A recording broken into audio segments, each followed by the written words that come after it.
നിങ്ങളുടെ ഇഷ്ട പരമ്പരകളുടെ മുഴുവൻ എപ്പിസോഡുകളും ടെലികാസ്റ്റിന് ശേഷം എക്സ്ക്ലൂസീവായി സൺ നെക്സ്റ്റ് ആപ്പിലൂടെ കാണൂ. ഇന്ത്യൻ ഉപഭോക്താക്കൾക്ക് മാത്രം സൗജന്യം. ഞാൻ മഞ്ചാടി ഒന്ന് കാണുമെന്ന് വിചാരിച്ചിരിക്കുവായിരുന്നു. ഇടയ്ക്ക് 2-3 തവണ ഞാൻ വിളിച്ചപ്പോ മഞ്ചാടി ഫോൺ എടുത്തില്ല. ഇപ്പൊ എന്തിനാ ചേച്ചി വിളിച്ച്? എനിക്ക് ക്ലാസ് ഉണ്ട്. മഞ്ചാടിക്ക് ഞങ്ങളോടൊക്കെ ദേഷ്യമാണല്ലേ? ഞങ്ങൾ നിന്നോട് എന്ത് തെറ്റാ ചെയ്തത്? പാകിസ്ഥാനെ നമ്മള് ശത്രുരാജ്യമായി കാണുന്നത് അവിടുത്തെ ജനങ്ങൾ മുഴുവൻ നമ്മുടെ ശത്രുക്കളായതുകൊണ്ടാണോ? മനസ്സിലായി. ഗോകുലേട്ട് നിന്നോട് തെറ്റിയതെന്ന് തന്നെയാ നീ ഇപ്പോഴും വിശ്വസിക്കുന്നത് അല്ലേ? പിന്നെ എന്നെ ദ്രോഹിച്ചതിന്റെ പേരില് അയാൾ ഇപ്പോഴും ജയിലിൽ തന്നെയല്ലേ? ഓരോ ദിവസം കഴിയുന്തോറും എനിക്ക് അയാളോടുള്ള വെറുപ്പ് കൂടെയുള്ളൂ. ഇല്ല മഞ്ചാടി, നിനക്ക് എന്തോ തെറ്റിദ്ധാരണ ഉണ്ടായതാ. അങ്ങനെ ഗോകുലേട്ടൻ ഒരിക്കലും ചെയ്യില്ല. ആദ്യമൊക്കെ ഞങ്ങളും ഗോകുലേട്ടനെ സംശയിച്ചിരുന്നു. പക്ഷേ ഗോകുലേട്ടൻ അങ്ങനെയൊന്നും ചെയ്തിട്ടില്ലെന്ന് ഇപ്പൊ ഞങ്ങൾക്ക് ഉറപ്പുണ്ട്. നിങ്ങൾ അങ്ങനെ ഉറപ്പിച്ചതുകൊണ്ട് മാത്രം അയാൾ നിരപരാധിയാവില്ലല്ലോ. അനുഭവിച്ചത് ഞാനല്ലേ? ഇരയായ ഞാൻ അയാളെ ചൂണ്ടിക്കാണിക്കുന്നിടത്തോളം കാലം അയാൾ കുറ്റവിമുക്തനാവാൻ പോകുന്നില്ല. മഞ്ചാടി പ്ലീസ്, നിനക്ക് ഗോകുലേട്ടനോട് നേരത്തെ ഉണ്ടായിരുന്ന ഇഷ്ടക്കേടും വൈരാഗ്യവും ഒക്കെ കൊണ്ടാ ഇങ്ങനെയൊക്കെ തോന്നുന്നത്. എന്റെ ഏട്ടനെ കേൾക്കാൻ തയ്യാറായ ബാക്കി എല്ലാവർക്കും ഗോകുലേട്ടന്റെ നിരപരാധിത്വം മനസ്സിലായിട്ടുണ്ട്. ആരാണ് ഈ ബാക്കിയെല്ലാവരും? നിങ്ങൾ നിങ്ങളുടെ പണത്തിന്റെ ബലത്തില് ചിലരെയൊക്കെ അങ്ങനെ മാറ്റിയിട്ടുണ്ട്. അതുകൊണ്ടൊന്നും എന്നെ അപമാനിച്ചവൻ രക്ഷപ്പെടാൻ പോകുന്നില്ല. ന്യായീകരിക്കാൻ വന്നിരിക്കുന്നു. മഞ്ചാടി നിൽക്ക്. നീ നിന്റെ ഫ്രണ്ടിനെ രക്ഷിക്കാൻ വേണ്ടിയിട്ടല്ലേ എന്റെ ഏട്ടനെ കുരുക്കിയത്? അവനല്ലേ സത്യത്തെ നിന്നെ ചതിച്ചത്? ദേ, സൂക്ഷിച്ച് സംസാരിക്കണം. പ്രതിയുടെ സഹോദരി എന്നെ സ്വാധീനിക്കാനും ഭീഷണിപ്പെടുത്താനും ശ്രമിച്ചു എന്നൊരു പരാതി കൊടുത്താലേ ഏട്ടനെ പോലെ അനിയത്തിയും ജയിലിൽ പോയി കിടക്കേണ്ടി വരും. നീ പോയി പരാതി കൊടുക്കടി. എന്നിട്ടേ ചെയ്യാത്ത തെറ്റിന് ഞങ്ങളുടെ കുടുംബത്തെ മൊത്തം നീ ജയിലിലേക്ക് അയക്ക്. നിന്റെ കുടുംബത്തെ സഹായിച്ചതിന് ഞങ്ങൾക്ക് ഇത് തന്നെ കിട്ടണം. എന്റെ കുടുംബത്തെ നിങ്ങൾ സഹായിച്ചെന്നോ? എപ്പോ?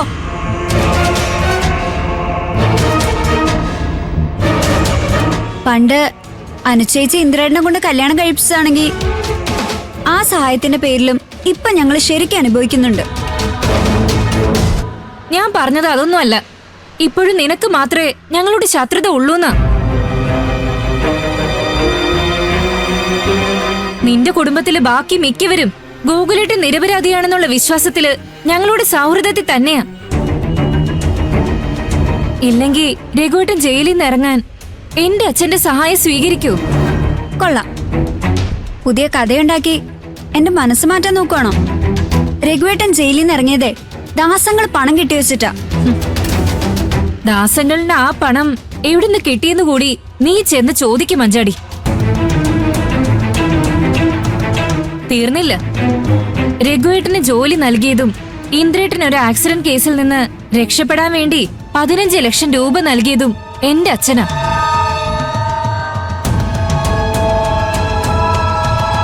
ഗോകുലേട്ടൻ നിരപരാധിയാണെന്ന് തോന്നാതെ ഇവരാരെങ്കിലും എന്റെ അച്ഛന്റെ കയ്യിൽ നിന്ന് സഹായം സ്വീകരിക്കുമെന്ന് നിനക്ക് തോന്നുന്നുണ്ടോ?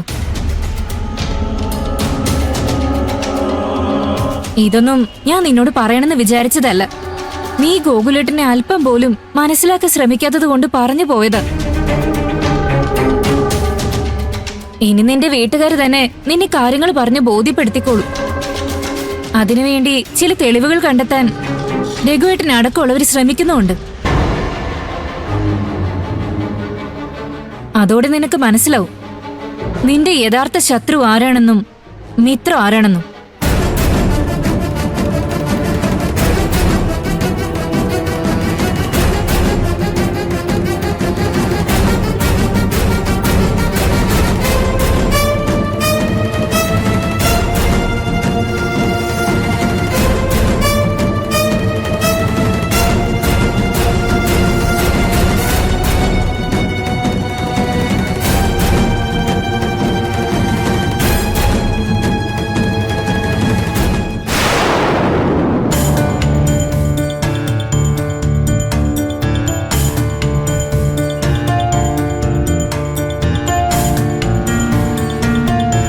മഞ്ചാടിയോട് സംസാരിച്ചിരുന്ന ആ പെണ്ണ് ഏതാന്ന് നിനക്കറിയോ?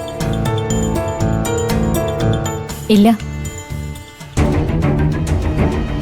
ഏതായാലും അവരുടെ സംസാരം കണ്ടിട്ട് എന്തോ പന്തികേട് തോന്നി. എനിക്കും തോന്നി.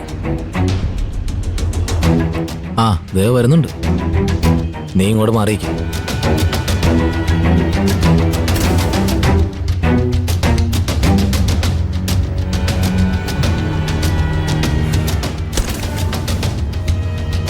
എന്താ മഞ്ചാടി, നിന്റെ മോൻ വല്ലാതിരിക്കുന്നത്? എന്തെങ്കിലും പ്രശ്നമുണ്ടോ?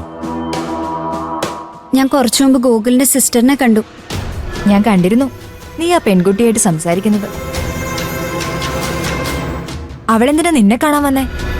ആ വൃത്തികെട്ടവനെ പുറത്തിറക്കാൻ സഹായം ചോദിച്ചു വന്നതാണോ?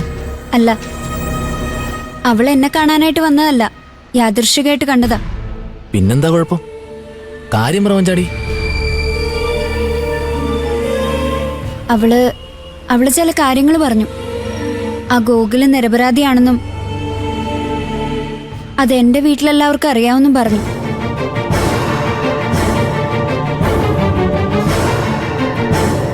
അത് അവള് വെറുതെ ഒരു നമ്പർ ഇട്ടതാ, നിന്നെ സ്വാധീനിക്കാനുള്ള പുതിയ അടവ്.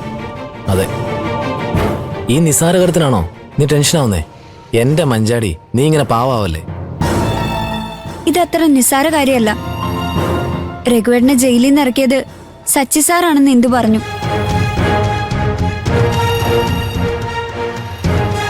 എന്നെ ഉപദ്രവിക്കാൻ ശ്രമിച്ച ഗോകുലിന്റെ വീട്ടുകാരുടെ സഹായം എന്തിനാ അച്ഛൻ സ്വീകരിച്ചതെന്ന് എനിക്കറിയണം. അത് വിട്ടുകള മഞ്ചാടി. അതങ്ങനെ വിടാൻ പറ്റില്ല. എന്റെ മാനത്തിന് എന്റെ വീട്ടുകാർ കണ്ട വില എന്താണെന്ന് അറിയണം.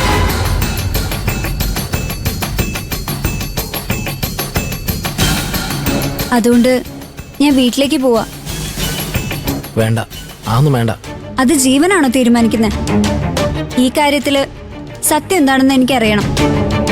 എന്തിനാണ് എന്റെ അച്ഛനും കൂടപ്പിറപ്പുകളും ഇങ്ങനെ ചെയ്തതെന്ന് എനിക്കറിയണം. മഞ്ചാടി, നീ ഞാൻ പറയുന്നത് കേക്ക്. അതെ മഞ്ചാടി, നീ വീട്ടിൽ ചോദിക്കാൻ ചെന്നാ നീ ആയിരിക്കും ഒറ്റപ്പെടുന്നത്. അതൊന്നും സാരമില്ല. ഇതിന്റെ സത്യം എനിക്കറിയണം.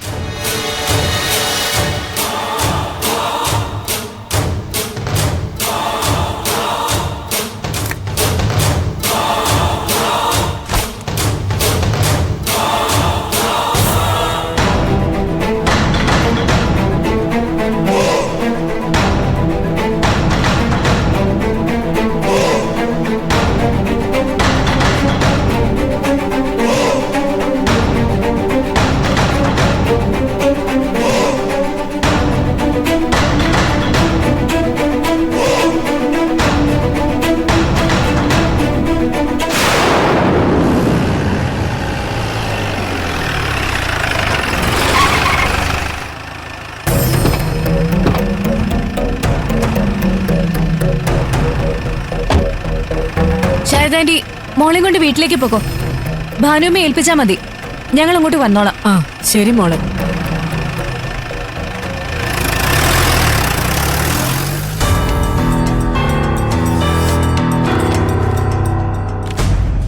ആഹാ, അല്ല ആരൊക്കെയത്? ഇരിക്കെ. ഏട്ടനില്ലേ? ഇന്ദ്രൻ ഇതുവരെ വന്നിട്ടില്ല. ഞാൻ വേണമെങ്കിൽ ഇന്ദ്രനെ വിളിക്കാം. വേണ്ട, ഏട്ടനെ പിന്നീട് കണ്ടോളാം. അതെ, ഞങ്ങൾക്ക് ഇപ്പൊ ചെയ്യാനുള്ളത് ഇവിടെയാ. എന്താ, എന്തെങ്കിലും പ്രശ്നമുണ്ടോ? ഇവിടെയുള്ള പ്രശ്നങ്ങൾ പരിഹരിക്കാനാണ് ഞങ്ങൾ വന്നത്. എന്താ, എനിക്കൊന്നും മനസ്സിലായില്ല. അത് പതിയെ മനസ്സിലാവും. തൽക്കാലം രവി ആ കസേര എഴുന്നേക്കണം. നിങ്ങൾ എന്തൊക്കെയായി പറയുന്നേ? ഞാൻ പറഞ്ഞുതരാം. ഈ സ്ഥാപനം ഇന്നു മുതൽ ഞങ്ങൾ ഏറ്റെടുക്കുക. എനിക്കങ്ങോട്ട് മനസ്സിലായില്ല.